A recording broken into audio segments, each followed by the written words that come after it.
News 16 Kerala. Israel Hezbollah സംഘർഷത്തെ തുടർന്ന് Iran സൈന്യത്തിൽ വാക്കി ടോക്കിക്ക് ഉൾപ്പെടെ വിലക്ക്. ലബനാനിലെ സായുധ സംഘമായ ഹിസ്ബുള്ള അംഗങ്ങളുടെ പേജറുകളും വാക്കി ടോക്കികളും ഒരേ സമയം പൊട്ടിത്തെറിച്ച സംഭവത്തെ തുടർന്ന് വാക്കി ടോക്കി ഉൾപ്പെടെയുള്ള എല്ലാ ആശയവിനിമയ ഉപകരണങ്ങളും ഉപേക്ഷിക്കാൻ സൈനികർക്ക് നിർദ്ദേശം നൽകി ഇറാൻ വിപ്ലവസേന IRGC. രണ്ട് മുതിർന്ന ഇറാൻ ഉദ്യോഗസ്ഥരെ ഉദ്ധരിച്ച് അന്താരാഷ്ട്ര വാർത്താ ഏജൻസിയായ റോയിട്ടേഴ്സാണ് ഇക്കാര്യം റിപ്പോർട്ട് ചെയ്തത്.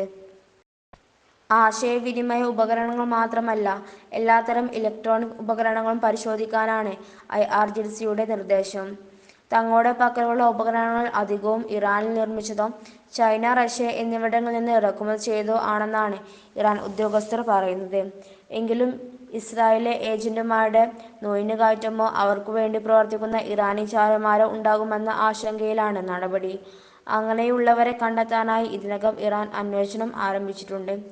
ഇറാനിലും വിദേശത്തുമുള്ള പല ഉദ്യോഗസ്ഥരുടെയും ബാങ്ക് അക്കൗണ്ടുകളും അവർ നടത്തിയ യാത്രകളും അന്വേഷണത്തിന്റെ ഭാഗമായി പരിശോധിച്ചു വരികയാണ്. സെപ്റ്റംബർ 17 ലബനാനിലെ പലയിടങ്ങളിലും പേജറുകളും തൊട്ടടുത്ത ദിവസം വാക്കി ടോക്കികളും പൊട്ടിത്തെറിച്ച് 31 പേരാണ് കൊല്ലപ്പെട്ടത്. 3000 പേർക്ക് പരിക്കേൽക്കുകയും ചെയ്തു.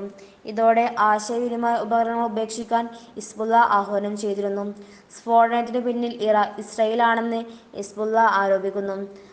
അതേസമയം ഇതിനു പിന്നിൽ തങ്ങളാണെന്നത് ഇസ്രായേൽ നിഷേധിച്ചിട്ടില്ല.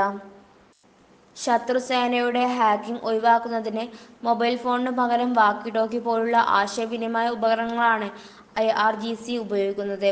അതേസമയം 2 ദശാബ്ദമായി ഇറാൻ സേന പേജറുകൾ ഉപയോഗിക്കുന്നില്ല. പടിഞ്ഞാറൻ രാജ്യങ്ങളുടെ അവരോധം നിലനിൽക്കുന്നതിനാൽ സ്വന്തമായി വികസിപ്പിച്ച റേഡിയോ ട്രാൻസ്മിഷൻ ആണ് ഇറാൻ സേന ഉപയോഗിക്കുന്നത്.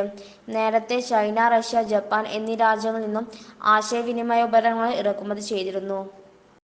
2 ലക്ഷത്തോളം അംഗബലമുള്ള IRGC പരമോന്നത നേതാവ് അലി ഖമനായുടെ കീഴിൽ പ്രവർത്തിക്കുന്നത്. ലബനാനിലെ ഹിസ്ബുള്ള, യമനിലെ ഹൂതികൾ, ഇറാഖിലെയും സിറിയയിലെയും സായുധ സംഘങ്ങൾ എന്നിവയ്ക്കെല്ലാം ആയുധങ്ങളും സാമ്പത്തിക സഹായവും നൽകുന്നത് IRGC ആണ്. മിസൈൽ, ആണവ കേന്ദ്രങ്ങൾ സുരക്ഷ ശക്തമാക്കി പേജറുകളും വാക്കി ടോക്കികളും ആയുധമാക്കി ഇസ്രായേൽ നൂതന യുദ്ധതന്ത്രങ്ങളുമായി രംഗത്തെത്തിയതോടെ രാജ്യത്തെ മിസൈൽ, ആണവ കേന്ദ്രങ്ങൾക്ക് സുരക്ഷ ശക്തമാക്കി ഇറാൻ. കഴിഞ്ഞ വർഷം ഇറാന്റെ മിസൈൽ പദ്ധതി തകർക്കാൻ ഇസ്രായേൽ ശ്രമം നടത്തിയതിനെ തുടർന്ന് ഈ കേന്ദ്രങ്ങൾക്ക് നേരത്തെ തന്നെ സുരക്ഷ വർദ്ധിപ്പിച്ചിരുന്നു.